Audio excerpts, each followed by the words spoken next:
Grand Synthesizer Vale Koth had issued the solar enclosure edict the way a clerk files a change of address form, clicking his primary mandibles twice, letting his vocal synthesizer purr with quiet satisfaction. The order to freeze 1 billion humans to death was filed in triplicate, properly stamped and delivered with a polite smile. That was the part Subprefect Thalos kept returning to, even after. The smile. And setting the crystal consensus rod back against the marble with a chime so clean it rang through the whole of the Praetorian chamber, and then the feed changed. The central holographic display above the assembly floor shifted from the trade dispute ledger to a live broadcast from Novo Ceres, a farming world wide in gold, turning slowly in the light of its star. Thalos had spent 12 cycles monitoring human colonies. He knew this one. Agricultural output, grain, root vegetables, processed protein compounds, population recorded at 1.8 billion at the last census. The kind of world the hegemony barely thought about. Then the Dyson weave unfolded. It came out of 6 orbital platforms, 4 of which Thalos had never noticed on any transit manifest. The weave was not a weapon, technically. The hegemony's legal division had been very clear on that point. It was a commercial access suspension structure, a lattice of interlocking field generators that wrapped around the star and choked its output down to nothing in 40 seconds flat. Not an explosion, not a missile, just a dimmer switch calibrated to strangle a sun. Novo Ceres went dark on the holo feed, not slowly, not poetically. The light just stopped. The way a door closes and the world became a cold disk spinning in nothing. The temperature drop on the colony's surface would hit absolute minimum within a standard month. The grain would freeze first, the water reservoirs shortly after. Thalos ran the numbers in the back of his mind. It was an old habit, running numbers, and said nothing out loud, because the math was not the kind you shared in a room full of Sketh legislators who had just voted unanimously to approve it. 300 species in that chamber, 300 sets of raised consensus markers, not one objection. And at the floor of the chamber, standing at the human diplomatic podium, was Admiral Carys Renard. She had not moved, she had not looked away from the feed. She was a small woman by human standards, Thalos thought not physically imposing, not loud, nothing like the angry species representatives who usually stormed the floor when an edict came down against them. She wore a plain fleet uniform, dark gray, no insignia visible from the gallery. Her hands were folded on the podium. She watched Novo Ceres go dark the way someone watches a clock. Vale Koth turned to face her. His obsidian plumage caught the chamber light, black and faceted, each feather like a sliver of polished volcanic glass. He was tall, even for a Sketh, and he moved with the particular ease of something that has never once had to worry about what moves against it. "You have missed the Novo Ceres grain quota for 3 consecutive cycles," he said. His synthesizer gave the words a low, pleasant undertone like a hum beneath speech. "The solar enclosure edict represents the minimum corrective measure permitted under Trade Charter 7. The matter is closed." Admiral Renard did not answer immediately. She reached for the small water carafe on the podium's edge, standard diplomatic issue, plain metal, and poured herself half a cup. She did not drink it. She set it to her left, very precisely, so the handle faced outward. Then she looked up at Vale Koth and asked a single question. Was the vote unanimous? Vale Koth clicked his mandibles, smiled. 300 in favor, 0 opposed, not a single abstention. Renard gave a small, even nod. "And that vote, is it absolute? Without amendment?" "Without a dissent period." Under Article 12 of the Legislative Charter, a unanimous edict requires no cooling period. Vale Koth reached down and tapped the consensus rod against the marble. The chime rang out again, clean and bright, the sound of something being sealed forever. "There is nothing left to appeal, Admiral. The Assembly has spoken with one voice." Renard wrote something down on a small paper notepad. Paper. In a chamber full of holographic slates, she was writing in ink on paper. And Thalos found his gaze snagging on it, the wrong detail, small and out of place, the kind of thing that registers but does not explain itself. She tore the page off, folded it once, and tucked it into the breast pocket of her uniform. "Earth accepts the ruling," she said. The chamber had been expecting a lot of things. Begging. a counter-proposal, a threat. Something the Sketh legal team could bat away through established protocol. The silence that followed Renard's acceptance settled over the room like a change in air pressure, and Thalos felt his throat scales dim a little, an involuntary response, the bioluminescent panels under his jaw flickering when his algorithms returned something unexpected. Stay with the story, you'll want to hear exactly where this goes. Renard reached into the satchel at her feet. She placed one item on the podium before stepping away from it, a single stalk of wheat. Frozen solid, pale and brittle, the grain head frosted to white. She'd clearly brought it in from outside. It was still cold, leaving a small damp ring on the marble when she set it down. She did not explain it. She did not look at Veilkoth again. She walked toward the chamber exit, flanked by 2 human aides, and did not look back. The chamber door sealed behind her with a sound that was entirely ordinary, which was somehow the strangest thing Thalos had heard all session. Veilkoth watched the door for a moment. Then he turned back to the assembly, spread his primary wings slightly, a gesture of dismissal, in Sketh body language, and began the next item on the legislative docket. His synthesizer purr was perfectly, contentedly level. Thalos gathered his slates from the gallery row and made his way down to the sub-level telemetry station that was, technically, his entire professional life, deep space monitoring array. Hegemony interior approaches. His job was to watch the lanes and log traffic patterns. Very rarely was there anything worth logging. He pulled up the human diplomatic frigate on his board, the vessel Renard had arrived on, a small translane ship with no military classification and a standard diplomatic transponder. He expected to see it plotting a course back through the Sol corridor, the long trade lane that connected human space to the hegemony's interior. He expected the standard one-cycled transit, the quiet return home to file whatever complaint humanity's civilian government would inevitably file, and then the slow machinery of bureaucratic irrelevance. The frigate's course vectors loaded. Thalos read them twice. Then he set his slates down, pressed his hands flat on the console, and read them a third time because the numbers made no sense. The human vessel was not heading for Sol. It wasn't heading for any human-designated system. It was pushing out toward the deep space transit corridor, the long dark between the hegemony's primary lanes, and its vector was not a straight line. It was curving. Arsing, with mathematical precision, toward a region of open space that had no registered stations, no relay points, no reason for a diplomatic frigate to be going there at all, and the ship was accelerating. He watched the frigate's transponder slip past the boundary of the hegemony's main approach corridor, its signal still clean, still broadcasting its standard diplomatic identifier. Thalos tagged the reading with a monitoring flag and sat back in his chair. His throat scales were dim again, moving at a speed that was slightly, just slightly faster than a diplomatic frigate should be capable of. He opened a new monitoring window. Pulled up the deep space passive scan network, the web of listening posts the hegemony maintained throughout the interior lanes. Listening post 9, farthest out toward the border, was already flagging something. Not a ship. Not exactly. A gravitational anomaly. A small one but regular, the kind of signature Thalos associated with mass transit drive cores, the big ones used in heavy freighters or capital-class vessels. It was faint. It was also about 3 light hours outside the hegemony's recognized traffic lanes, in a region of space that was registered as empty. Thalos stared at the reading. His training told him this was probably a sensor ghost. Deep space arrays were imprecise at range, and natural gravitational variance from dense bodies could throw false signatures. His experience told him the same thing. But there was something in the geometry of the frigate's departure vector that kept pulling at the back of his mind, the way a wrong number in a ledger keeps pulling at an analyst's eye. The frigate and the anomaly were oriented toward the same point in deep space. He noted the time, cycle 8112, assembly session 41, approximately 14 minutes after the solar enclosure edict had been finalized. He flagged the anomaly as a secondary monitor item and set an alert threshold on it.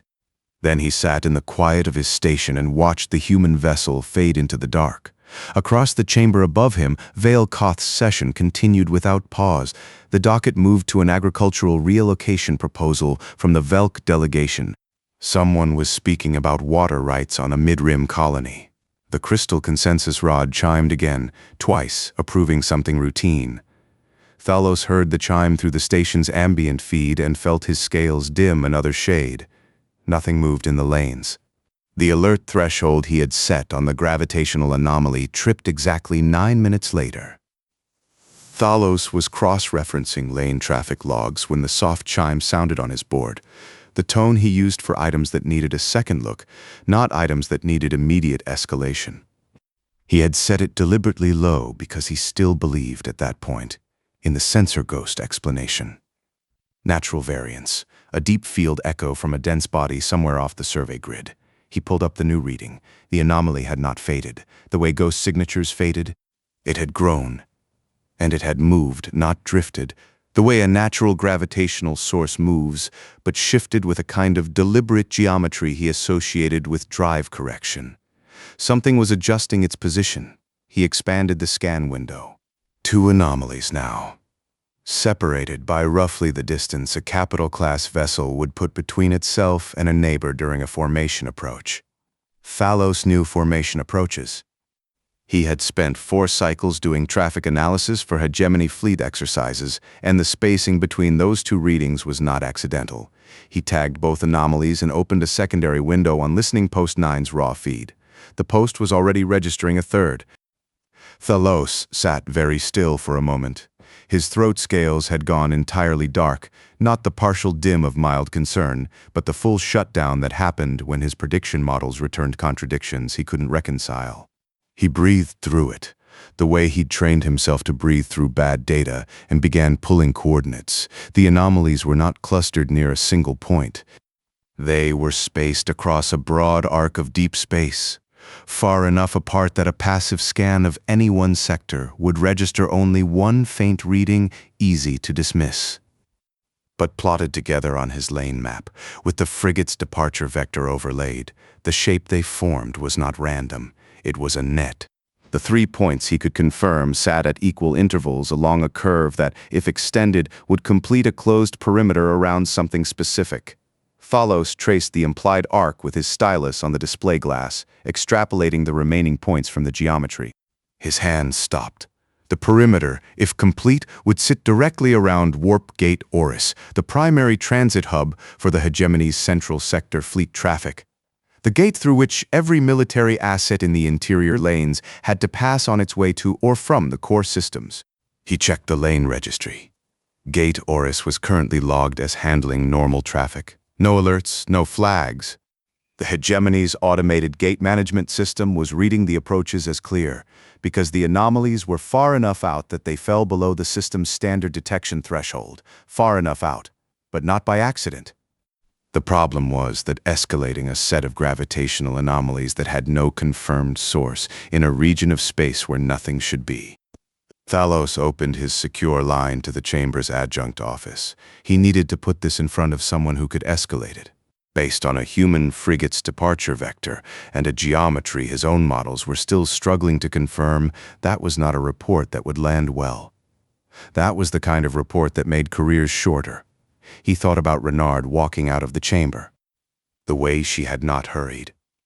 The way she had placed the frozen stalk of wheat on the podium with the same precision she had used to set the half cup of water to her left. He made the call. The adjunct office routing put him through to a junior communications aide who took his report number said noted, and told him that Grand Synthesizer Vale Koth's session was not to be interrupted for unconfirmed passive scan readings.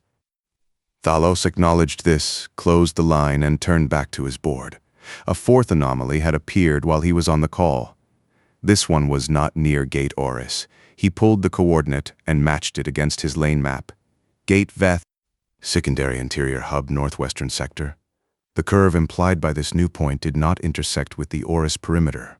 It was a separate arc entirely, a different net. Thalos stared at the display for a long time.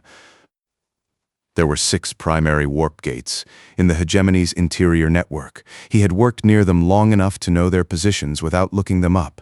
He knew the transit volumes they handled. He knew which fleet assets used, which gate for what operations. He knew, in a way that was suddenly and completely unwelcome, that if you wanted to isolate a military organization from its own logistical network, these 6 gates were exactly what you would surround. He pulled up all 6 gate positions and overlaid them on his scan data. The anomalies he had confirmed mapped to 4 of the 6 arcs, 4 separate perimeters, each centered on a primary gate, each composed of readings so faint and so spread that the hegemony's automated systems were not flagging a single one as significant. He thought about how long it would take to position assets to those coordinates without being detected. Not days, not weeks. His mind ran the calculation automatically, the way it always did, and then stopped, because the answer it returned was not weeks, it was years, maybe longer. Whatever was out there had been placed carefully and quietly, piece by piece, over a span of time that predated any current diplomatic tension. The frozen wheat, he did not know why that image came to him, but it did. Renard had brought a stock of frozen wheat into the Praetorian chamber, carried it through security, placed it on a diplomatic podium, and left it behind, not as a speech, not as a prop, as a notation, the way you leave a marker in a ledger. She had known what the vote would be before she walked in. Thalos gathered his slates, stood up, and headed for the chamber floor at a pace that was not quite a run because running in the corridors of the Praetorian complex was not permitted and would also not help. Above him, through the ambient feed, he could hear Veilkoth's synthesizer still humming with that low, satisfied undertone. The session had moved to a review of the Velk grain reallocation. Someone was proposing a supplementary motion. The crystal consensus rod chimed, approving it. The chamber floor was warmer than the telemetry sublevel. The kinetic glass panels in the ceiling collected and distributed the Val Prime sunlight, and the whole room had the feel of a well-maintained greenhouse. It smelled of the particular mineral sharpness that ion-filtered light left in enclosed spaces, and under that, faintly, the cold storage note that Thalos associated with the frozen wheat still sitting on the human podium. No one had removed it. Thalos moved through the gallery entrance and along the outer aisle toward the synthesizer's platform. Interruptions require a Tier 2 authorization filed in advance. I need to speak with the Grand Synthesizer directly. You need to file a Tier 2 authorization? Thalos looked past Shren at the platform where Veilkoth stood.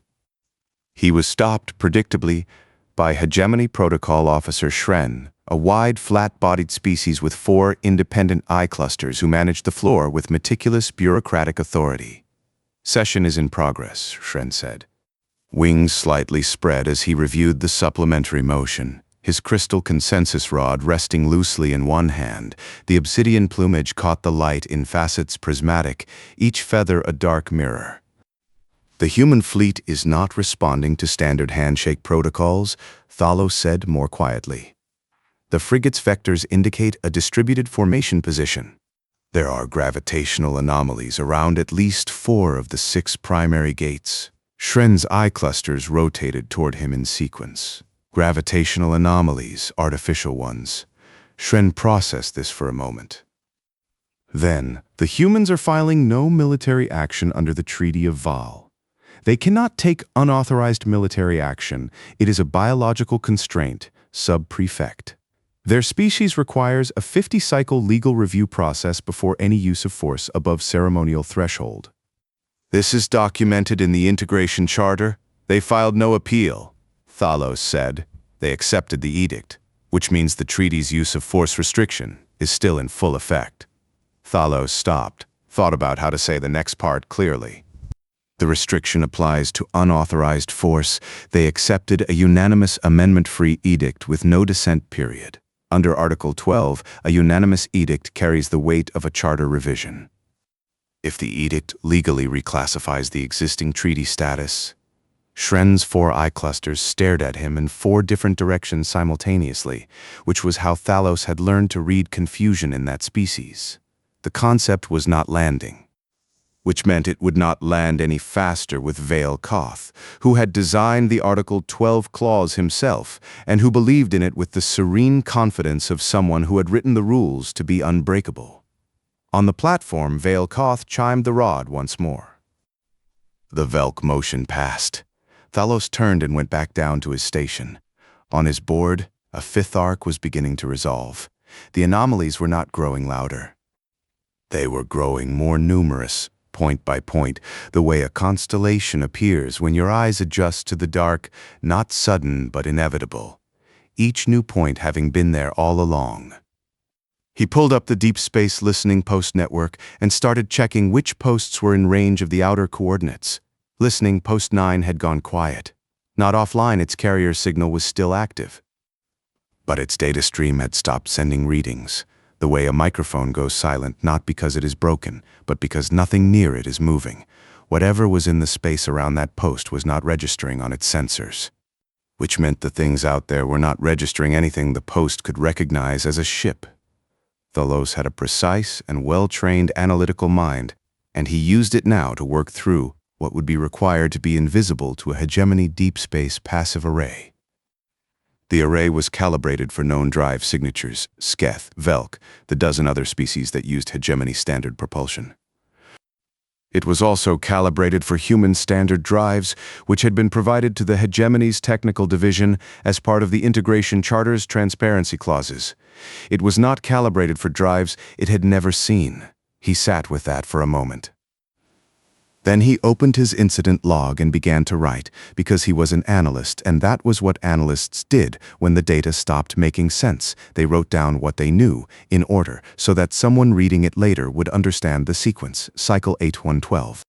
Session 41, 17 minutes after the Solar Enclosure Edict was sealed by unanimous vote. The human diplomatic frigate is not in human space. Its vectors describe a precision arc toward a distributed formation point in deep space.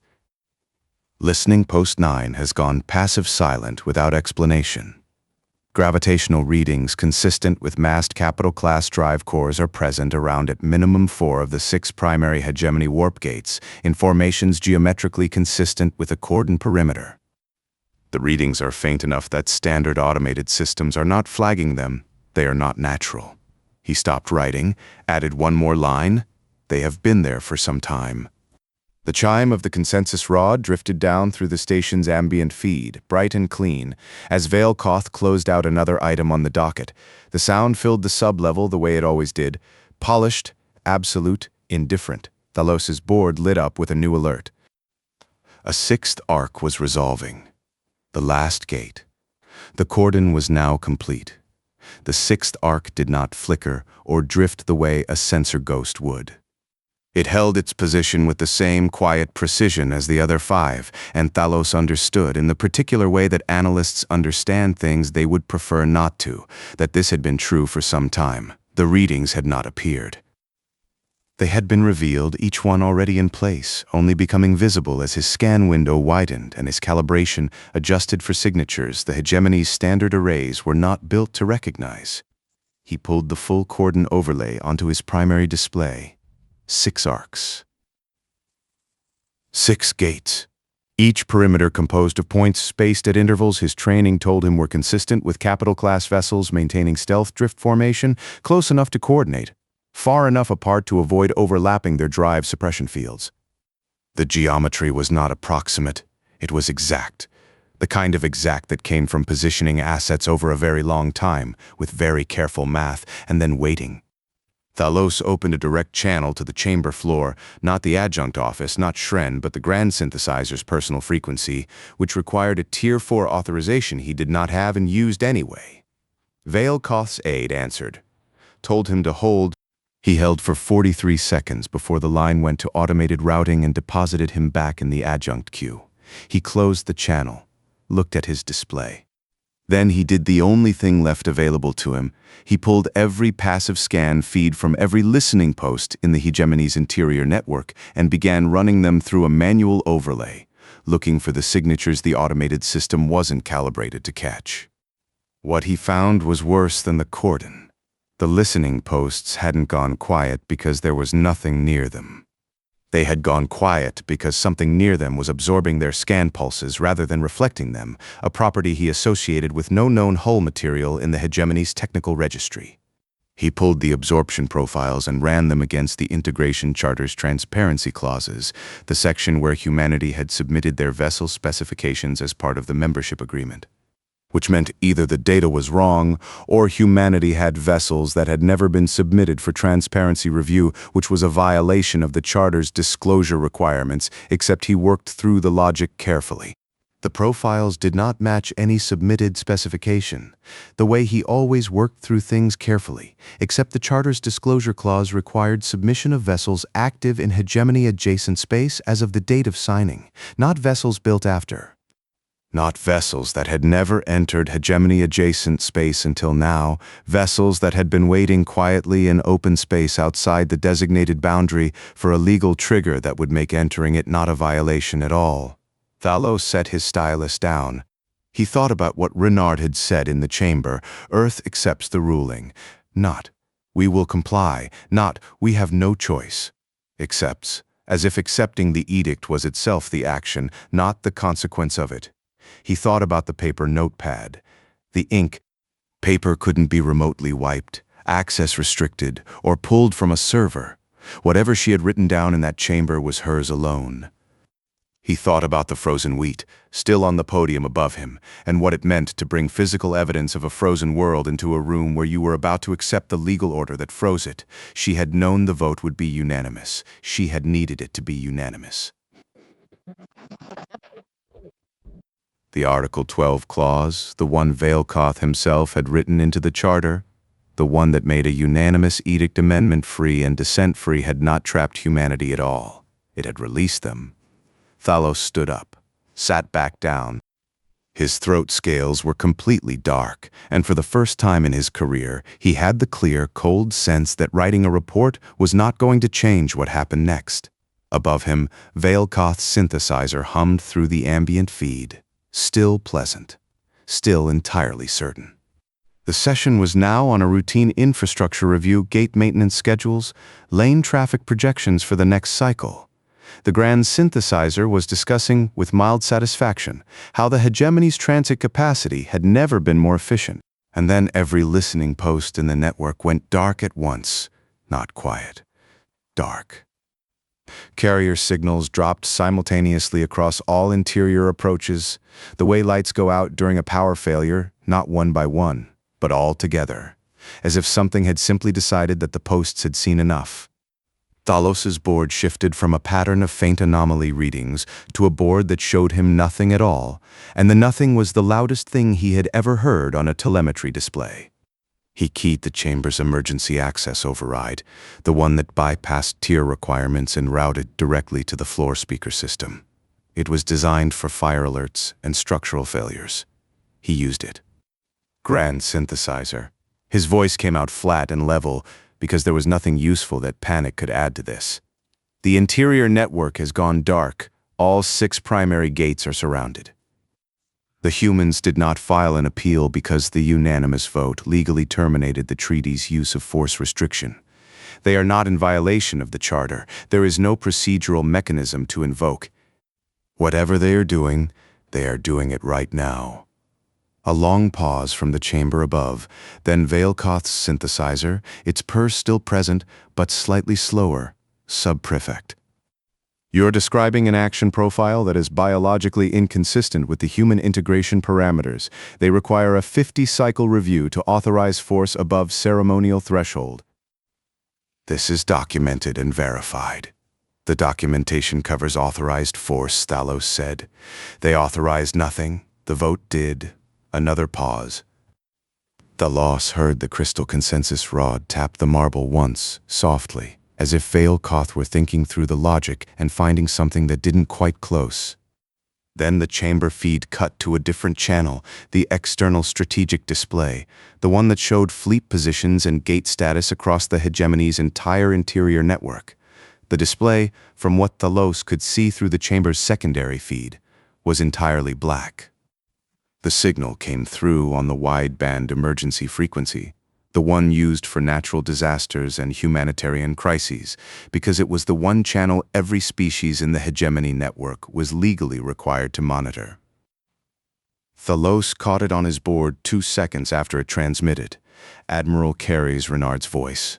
Calm, exact. The same tone she had used in the Praetorian chamber when she asked if the vote was unanimous. This is a general evacuation advisory for all civilian vessels currently docked at or transiting through hegemony gate corridors Oris, Veth, Solon, Marak, Drev, and Kale.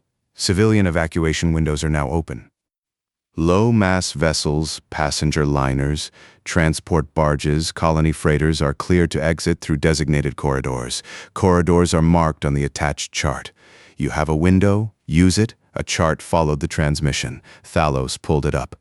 The corridors were real, specific, navigable, carefully plotted through gaps in the cordon that corresponded exactly to the mass profiles of civilian vessels. Someone had done the math on what counted as low mass and had cut the corridors accordingly. That took a long time to calculate. That took knowing in advance exactly what was docked at each gate. Thalos thought about decades, about navigational buoys, about how many transit logs the hegemony had shared with humanity as part of the integration charter's transparency clauses, including, he pulled the relevant section from memory, gate traffic manifests, docking registers, and civilian vessel mass profiles. The humans had been given every number they needed to cut those corridors. He heard through the wideband feed the first civilian vessel acknowledge the advisory and begin moving. Then a second. Then a stream of acknowledgments from all 6 gate corridors, the passenger liners going first, then the colony ships, then the freighters, moving in the orderly pattern of a population that had been told clearly where to go and had decided to believe it. At Gate Oris, the first Sketh military cruiser attempted to follow a civilian liner through the designated corridor. It stopped, not because anything hit it. Because the corridor's boundaries were defined by something other than a warning. And the cruiser had crossed the line that separated civilian mass from military mass and met what happened there. A localized shift in local space, the drive systems shutting down mid-burn, the vessel going cold and still held in place by something that was not a weapon and was not nothing. The gravimetric inversion cores had activated. Thalos watched his board register the effect across all 6 sectors in the same moment, because it was not 6 separate events. They had been placed in space years ago, disguised as navigational buoys, passive, inert. It was one event, coordinated, the way you don't coordinate 6 separate things but 6 parts of a single system that had always been designed to run together. The cores were not attached to the dreadnoughts. Unregistered as weapons because they were not weapons until they were activated, and because nothing in the Charter's prohibited armament clauses covered a technology that the hegemony's treaty writers had not known existed. Across the interior network, the hegemony's war machine began to stop, not in pieces, not with explosions or fires or the visible drama of kinetic combat. The Sketh Vanguard cruisers went still first, their high-mass drives stalling as the gravitational gradient around them shifted. The inversion field treating every ton of military-grade hull plating as an anchor rather than a vessel. They did not break apart. Then the gate structures themselves, the massive mechanical frames of the warp gates, which massed more than anything else in the network, which had never needed to be mobile, and so had been built as heavy and permanent as possible. They did not burn. They simply ceased to be able to move, held in place by a force that was using their own mass against them. The way a trap uses the weight of the thing that steps into it. The carriers went next, then the destroyer wings, and which were now the most thoroughly immobilized objects in 6 sectors of space. 11 minutes, that was all it took. Thalos had the number in his head from his calculations, and it kept returning to him as he watched his board show him readout after readout of systems going offline, fleet assets going cold, gate operations terminating. 11 minutes from first activation to full network stop. He had run that estimate twice, because the first time it had seemed wrong, and the second time it had seemed impossible. And now he was watching it happen in real time, and the number was correct, and that was almost the worst part. 47,000 vessels. Not a single kinetic round fired, not one civilian ship touched. The hegemony's military capacity, the thing that had held 300 species in coerced compliance for longer than Thalos had been alive, was sitting motionless in the dark, held in place by buoys that had been registered as navigational aids. He heard the crystal consensus rod hit the chamber floor above him. Not a chime this time, a crack, the sound of something dropped rather than placed, or gripped too hard, or held in a hand that had just understood something it had spent a long time refusing to understand. The sound came down through the station's ambient feed and sat in the room with Thalos like a physical object. He did not go up to see. He stayed at his board and logged the readouts one by one, because he was an analyst and the data was not going to stop because he looked away from it. The wideband advisory channel opened again. Renard's voice came through the wideband channel without preamble, without title, without the diplomatic formalities that the hegemony's communication protocols required at the start of every official transmission. Grand Synthesizer Vale Koth. The Legislative Assembly of Vol Prime, all member species of the Hegemony Network. A pause of exactly the length a person takes when they want what they just said to land before they continue. My name is Admiral Caris Renard. I represent the Terran Fleet Authority and the population of Novo Ceres, which your assembly voted this session to starve of light. I am transmitting from the command deck of the TFS Meridian, currently positioned at Gate Oris. I would like to give you a precise account of what has happened and what will happen next, so there is no confusion about either.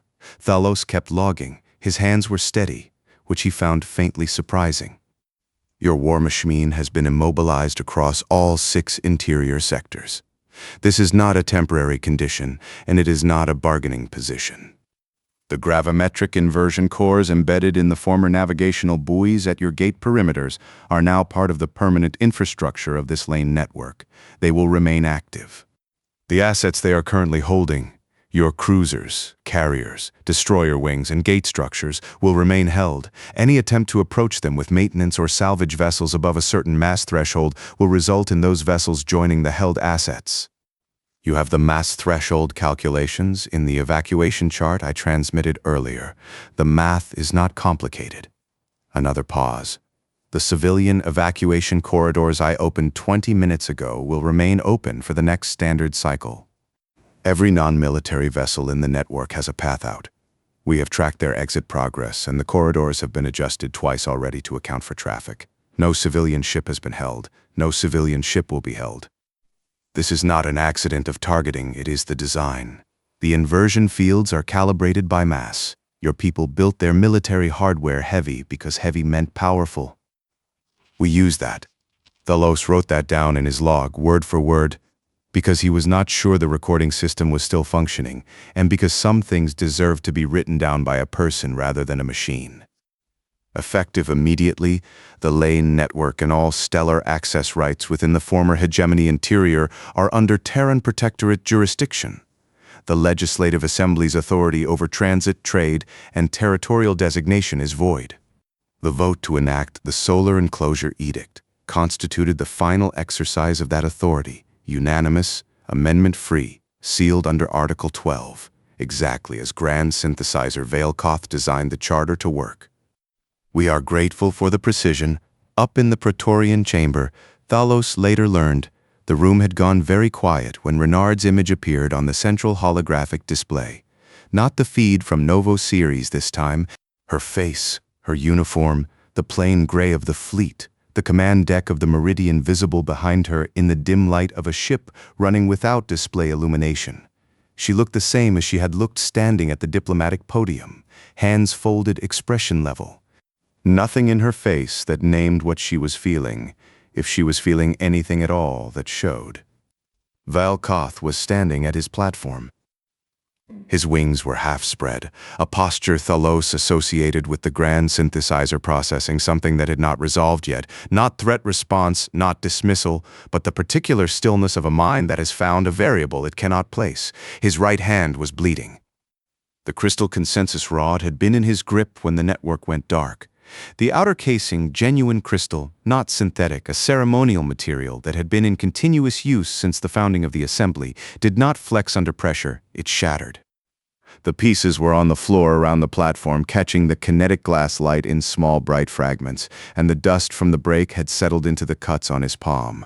Renard's image did not look at the floor, did not look at the hand. Her gaze, transmitted across the width of the interior network, was level and specific in the way that exact percentages and hard variables are specific. "I want to enter 3 names into the Assembly's permanent record before I close this transmission," she said. The page from the notepad she had written on at the diplomatic podium, in ink in the chamber where no decision had yet been made about how today would go, because she had already known how it would go, and she had written the names down before she walked in.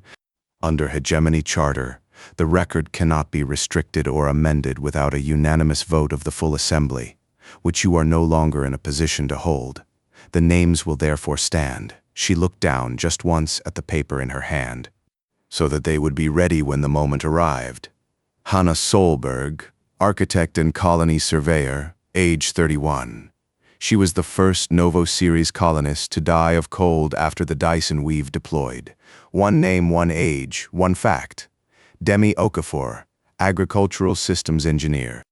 Age 44, she had been working in the outer grain fields when the temperature dropped. She did not make it to shelter. Pavel Youssef, school teacher, age 52. His students made it. He went back. 3 names, 3 small human facts spoken into the permanent record of an empire that had just ceased to exist in any meaningful military sense, in a chamber that was now very still. Renard folded the paper once and set it face up on the console in front of her. "The Assembly had voted to freeze a star," she said. "Consider this our veto." The wide-band channel closed. Thalos sat in the silence of his station for a moment, his log open, the cursor blinking at the end of his last entry. He added 1 line, transmission ended. Record complete. Then he saved the file to 3 separate backup locations, because he was an analyst, and that was what you did with records that would matter later. He reached for his water, standard issue station carafe, the same plain metal as every other station in the building, and found it was empty. He had drunk it at some point during the transmission without noticing. He set it back down with the handle facing outward, the way Renard had positioned hers on the diplomatic podium, and then looked at what he had done for a moment before looking away. Above him, through the ambient feed, he could hear the Praetorian chamber. Nothing. No session audio, no synthesizer hum, no chime of the consensus rod. The silence from the chamber was a different kind of silence than the silence of a session between items. Thalos had worked in this building long enough to know the difference between a room that was waiting and a room that was done. He stood up, gathered his slates, and walked toward the access corridor that led up to the gallery level. He stopped at the base of the stairs. On the floor at the bottom step? It must have rolled there when someone carried it. Or when the session cleared out, was a single crystal fragment from the consensus rod. Small, about the length of his finger, one edge still cleanly faceted, and one edge shattered to a raw, irregular point. The kinetic glass light from the upper chamber caught it and scattered across the corridor wall in a small, bright spread. He looked at it for a moment, left it there. The Dyson weave around Novo Series came down in a controlled sequence over the following 6 hours, each orbital platform powered down from the Meridian's command deck in the order that caused the least gravitational disruption to the colony below. The light returned to Novo Series not all at once, but in a widening arc, moving across the planet's surface, the way dawn moves. Not a switch, but a process. The Terminator line retreating as each panel of the weave went cold and drifted. The colony's emergency systems had been running on stored power since the moment the weave deployed. The grain fields were frozen. The water reservoirs had thermal backup systems that had held, mostly. The damage was real and it was documented, and it was now entered into the record of the Assembly alongside the 3 names Renard had spoken. The Terran Fleet Authority's first action as the administering body of the lane network was to open the Novo Series approach corridor to relief traffic. The second was to publish the new mass threshold tables for all 6 gate corridors, the precise figures that defined what could transit and what could not, what counted as civilian and what counted as military, what the inversion fields would hold and what they would let pass. The tables were mathematically complete and technically precise in the particular way that Admiral Renard communicated everything.